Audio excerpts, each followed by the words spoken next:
లేకపోతే కాదు.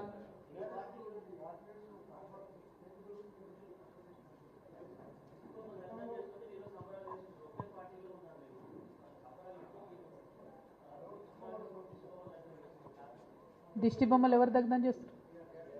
Okay okay. ఇప్పుడు టెక్నికల్గా చాలామంది లీగల్ ఎక్స్పర్ట్స్తోని సంప్రదింపులు జరిపిన తర్వాతనే మేము డిమాండ్ చేస్తూ ఉన్నాము.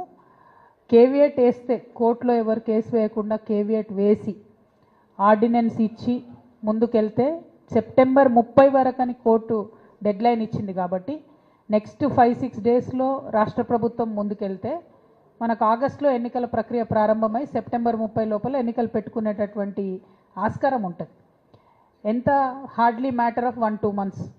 ఒకవేళ కాంగ్రెస్ పార్టీ మాట తప్పితే మేము దిష్టి బొమ్మల దగ్గరలో పెడతాం, శవయాత్రలు కూడా చేస్తాం, వాళ్ళ ఇంటి మంత్రుల ఇంటి ముంగట కూడా దండయాత్ర కూడా చేస్తాం. అది పెద్ద విషయం కాదు. కానీ మేము డిమాండ్ చేసిన దానికి వాళ్ళు కదిలొచ్చి ఒక అడుగు ముందుకేసి కేంద్రం మీద ఇడిచిపెట్టకుండా ఆర్డినెన్స్ ఇస్తామని ముందుకు రావడం అన్నది మాత్రం ఒక ముందడుగుగా మేము భావిస్తున్నాం. లెటస్ వెయిట్ 4, 5, 6, 7 డేస్ వెయిట్ చేద్దాం. ఆర్డినెన్స్ ఇవ్వడానికి వాళ్ళ ప్రయత్నం ఏందో చూద్దాం.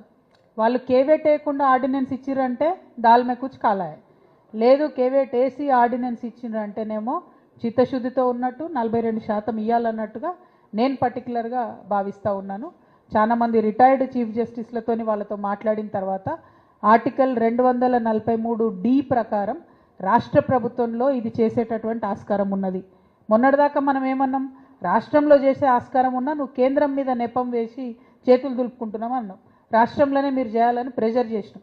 ఇవాళ రాష్ట్రంలో చేస్తామని వాళ్ళు ఒక అడుగు ముందు వేసిండ్రు. కాబట్టి మేము ఇప్పుడు ఆ ముందడుగుని వేచి చూద్దామని చెప్పి మా నిరసన కార్యక్రమాలని జాగృతి యూపీఎఫ్ నుండి కొంత వాయిదా వేసుకుంటున్నాను తప్పితే ఆపడం లేదు. ఎంతసేపు అన్న వాయిదా రైలు రోకో చేసుడు ఎంతసేపు? మేము 10 మంది ఇక్కడ ఉన్నంత మంది వైపు కూర్చున్నా కూడా రైలు రోకో చేయొచ్చు. పాయింట్ అది కాదు. పాయింట్ ఏంది అని అంటే అసలు ప్రభుత్వం చిత్తశుద్ధితో ముందడుగేసిందా లేదా అన్నది పాయింట్. అది తేలిపోతుంది కదా, 1-2 వీక్స్లో తేలిపోతుంది, పెద్ద విషయం కాదు. ఆ 1-2 వీక్స్లో వీళ్ళు మోసం చేస్తున్నారు, సెప్టెంబర్ 30 డెడ్లైన్ దాటిపోతుంది అందంటే మాత్రం తప్పకుండా చాలా ఉగ్రంగా పోరాటం చేస్తాం. రాష్ట్రం మీద చేస్తాం, కేంద్రం మీద కూడా చేస్తాం.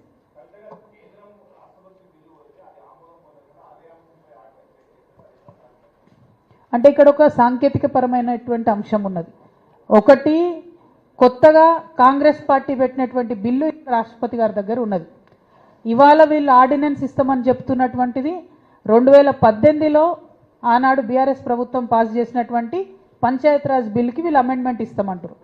అప్పుడేమో మనకు సుప్రీంకోర్టులో 50% నిబంధన ఉంది కాబట్టి 34% రిజర్వేషన్తో బీఆర్ఎస్ పార్టీ 2018లో చట్టం చేసి ముందుకెళ్ళింది ఎన్నికలకు.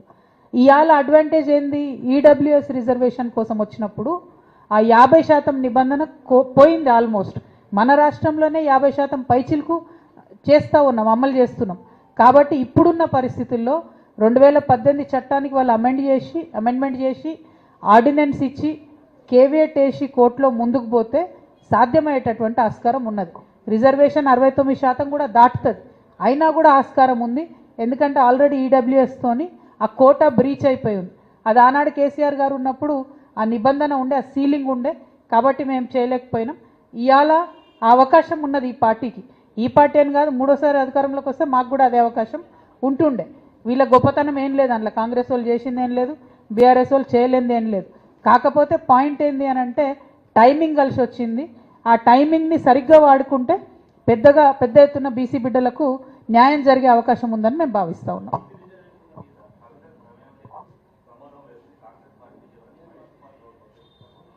మహేష్ కుమార్ గౌడ్ అన్న, నాకు సంబంధం లేదన్నా, మీరు మాట్లాడుతున్నారు.